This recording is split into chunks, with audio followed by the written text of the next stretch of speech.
sun cast a golden glow over the St. Matthew's Anglican Church compound, illuminating the vibrant green leaves of the palm trees and the freshly painted white walls. Reverend Samuel Ikin stood at the pulpit, his voice booming as he delivered his sermon to the packed congregation.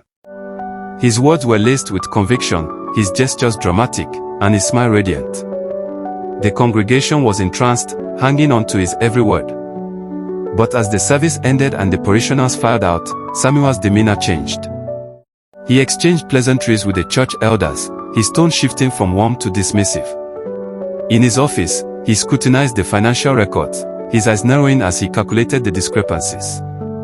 The palm tree plantation project was a lucrative venture, and he had every intention of exploiting it for his own gain. Samuel's thoughts were interrupted by a soft knock on the door. It was Sister Chika, a young, attractive woman who had recently joined the church. She was seeking guidance on her troubled marriage, and Samuel's eyes lingered on her as he listened to her story.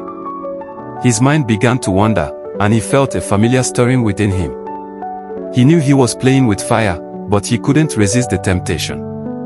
As Sister Chika left, Samuel's gaze followed her, and a plan began to form in his mind. He would use his position to manipulate her, to exploit her vulnerability and naivety. The thrill of the chase was exhilarating, and he felt alive. But as he turned back to his desk, a fleeting sense of unease crept over him.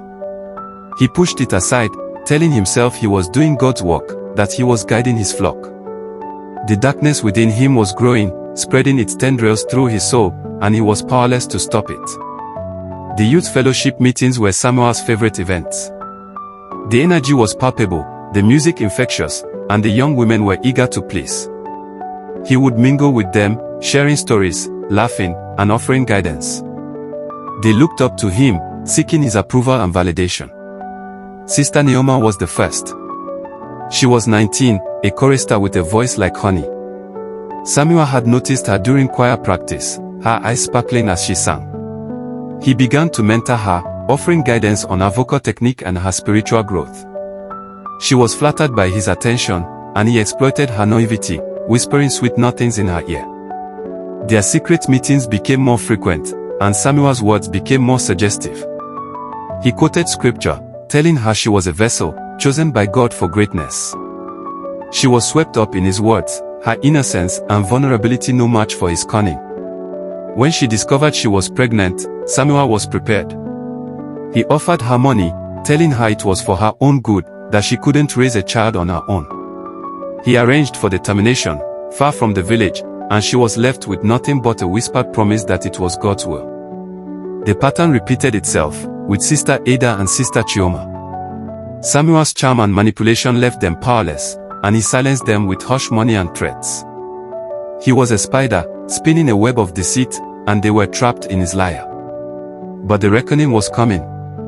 The darkness was spreading, and Samuel's actions would soon be exposed to the light.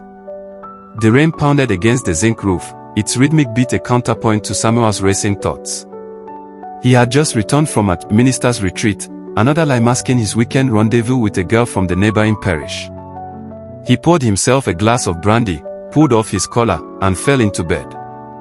The dream came like a thief in the night. He stood in front of the altar of St. Matthew's, but it was crumbling, the stones disintegrating like sand. The crucifix above him melted like wax, the figure of Christ contorting in agony. The palm trees outside turned to ash, and the church shops burst into flame. A figure emerged from the ruins, its presence both terrifying and mesmerizing. It glowed with blinding fire, its voice like rushing water and burning coals. Samuel Ikin, shepherd of lies, do you not fear me? You profane my name with your tongue while your hands are soaked in the blood of innocence. You have stolen my house, defiled my lambs, and buried the truth beneath your collar. Shall I not reap what you have sown? Samuel dropped to his knees, weeping. But his tears turned to blood, and his cassock caught fire. The angel raised the golden staff and struck the ground, and light split the earth. Samuel screamed, his world shattering like glass. He woke up, drenched in sweat, his heart racing. The brandy glass lay shattered on the floor, and he felt like he was staring into the abyss. For the first time in years, Reverend Samuel prayed, his words raw and desperate. He wept like a child, begging for mercy, and something within him began to shift. The congregation gathered as usual, expecting another rousing sermon from their beloved pastor. But Samuel walked in late, no robe, no collar, his eyes red-rimmed from lack of sleep. Silence filled the church, and he stepped behind the pulpit, trembling.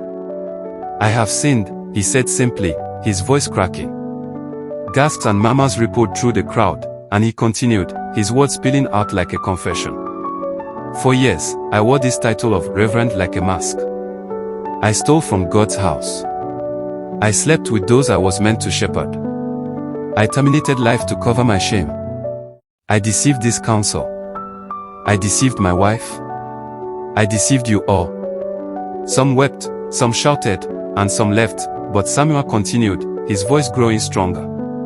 "I don't expect forgiveness from man, but I ask it of God. And I return every stolen kobo, and more.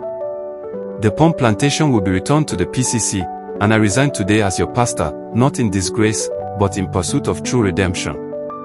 The congregation was stunned, their faces a mix of shock, anger, and sadness. Some were crying, others were shouting, and a few were trying to leave the church. Samuel stood tall, his eyes fixed on the floor, his heart heavy with the weight of his confession. Then, he did something no one expected. He knelt before the entire church and placed his Bible on the floor. "God broke me," he said, his voice barely above a whisper. "Now I want to be rebuilt." The church fell silent, they only sound the soft sobbing of some of the women. Mama Ifunanya, Samuel's wife, sat frozen, her eyes fixed on her husband, her face a mask of shock and pain. The PCC members looked at each other, unsure of what to do next. Slowly, the church began to stir. Some people got up and walked out, their faces set in anger and disgust. Others stayed, their eyes fixed on Samuel, trying to process what they had just heard. A few, like Sister Neoma, who had been one of Samuel's victims, felt a mix of emotions, anger, sadness, and a sense of vindication. As the news of Samuel's confession spread, the church was thrown into chaos. Some members demanded that he be stripped of his title and expelled from the church, while others called for him to be given a chance to redeem himself. The PCC met in an emergency session, trying to decide what to do next. Samuel, meanwhile, packed his bags and left the manse, his heart heavy with the weight of his mistakes. He knew he had a long road ahead of him, a journey of redemption and healing. 3 years passed, and Samuel lived quietly in a small flat near Nsaka. He became a volunteer in a rehabilitation center for ex-convicts, washing floors, sharing testimonies, and serving those who could never repay him.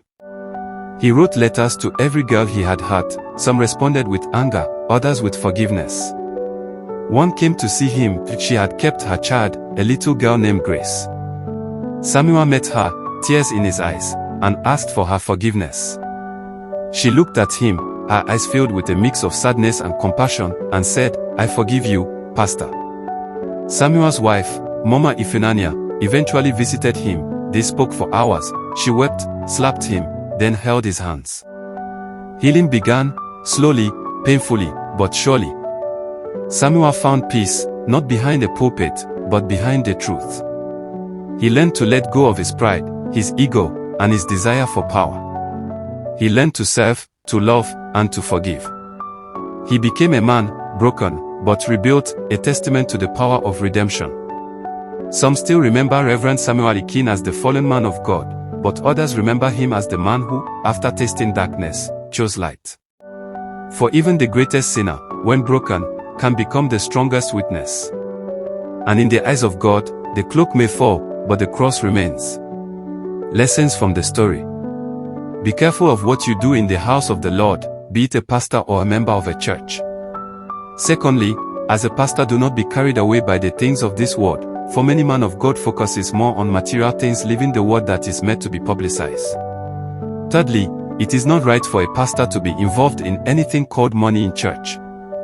The PCC members should be allowed to see to it in order to prevent temptation in the side of the priest. If you love to see more of this story, kindly like, comment, share, and don't forget to subscribe.